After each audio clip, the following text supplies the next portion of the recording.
O ano, wala na? Ha? Mga puki ng ina nyong lahat, anong next ha?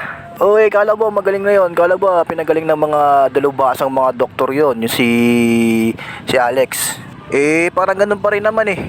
Ibig sabihin, wala talaga silang alam na pagalingin si Alex. Question mark sila, eh ba't ang dami nagmamarunong ah? Eh di tsaka nila nalaman na pare-pare sila mga bobo tsaka mga tanga, di ba? Yung gago, yung isang gago na yun, nagrereklamo mo, pinagtatawaran daw siya, pukin ng ina, mali-mali naman yung mga nirerekomenda niyang gamot, tanga-tanga, di ba?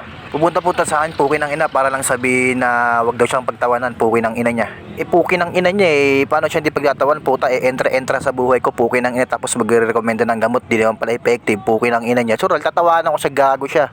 Gagalit-galit pa siya na wag ko raw siyang pagtawanan, pukin ng ina niya eh, yung sinasabi niya sa akin, katawa-tawa naman pukin ng ina niya. Tangina eh, kung talagang magaling siya, dapat alam niya yung mga bagay na gusto ko, di ba? Pukin ng ina niya eh, mga binigay sa